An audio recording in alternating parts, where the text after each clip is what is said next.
people are being abusive with the food. You're overfeeding a dog. Your dogs are overweight. They're eating too much. What is the purpose of food? The purpose of food is energy.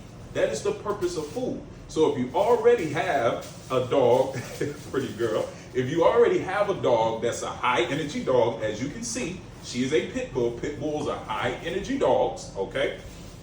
And you have a dog that has anxiety and nerve issues, overfeeding a dog with an excessive amount of energy, an excessive amount of food that they don't need because they're not getting it out on a daily basis, because they're not doing any specific job. They're just kind of laying around the house and being a pet, which is okay. But you have to feed the dog according to the lifestyle of the dog. And feeding a dog twice a day is excessive. This is why a lot of dogs end up overweight. And actually, Sadie came to me a little overweight, right? And mom and dad will notice that she lost a little weight. One, because she's been exercising more. She hasn't been eating as much because she does not need it. She doesn't need it. She doesn't need the excessive food. Now, again, I don't want you guys to feel like, oh my God, you know, he's saying I'm abusing my dog. I don't abuse. Well, I'm not saying that you are intentionally doing it. I'm not saying that you're a bad person. What I'm saying is, when you really start to break down the simplicity of a dog, you understand that a lot of the things we do, even if we do it with pure intentions, it is a form of abuse. So, to answer the question, why I suggest you only feed the dog once a day, and why I suggest that it's only hand-fed, is because, again, the value, you have to increase the value in you.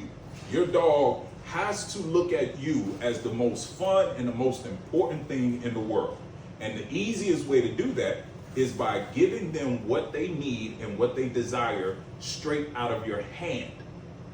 The second thing is, she is not a working dog, right? She is not putting out a whole bunch of energy every day to where she has to replace that by eating multiple times a day. So there's no need in feeding her all of that food every single day because she doesn't need it.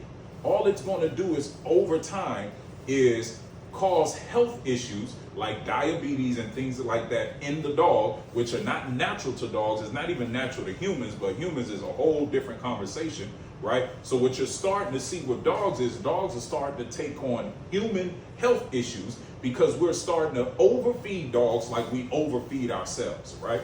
So anyway, I don't want that to sound harsh, but I want that to sound real, and I want it to sound honest, and I want it to sound transparent, because I'm going to be honest with you guys. The biggest issue that I have is not training dogs, right? As you can see, the dog will perform with me. The hardest thing for me to do is to get people to change their mind around how they interact with the dog. To get them to change their mind around how the environment is toxic to the dog and is causing a lot of the behavioral issues that you're facing because of you, not because of the dog, right? Again, I don't want that to sound rude, but I want it to sound transparent. I want it to sound real, so you really begin to understand, if you truly want to help your dog, you have to work hard with changing your mindset around how you treat your dog, even if it's in good intentions, right? So, hopefully that answers the question. Of course, any questions that you guys have, reach out anytime. Make sure you like, share, and subscribe, and comment below. Any questions that you want me to address, I will do so. And as always, until the next video, you are the master of your fate, the captain of your soul. Stay safe, better yet, stay dangerous. Peace and prosperity. Sadie, beautiful girl. Yes, good girl. Sit. Sadie, down. That's a good girl. Sit. Beautiful, that's a good girl. Sadie, come. Yes, come here, mommy. Good girl. Yeah, that's a good girl, Sadie. That's a beautiful girl. Yes, you are. Yes, you are a pretty girl. Yeah.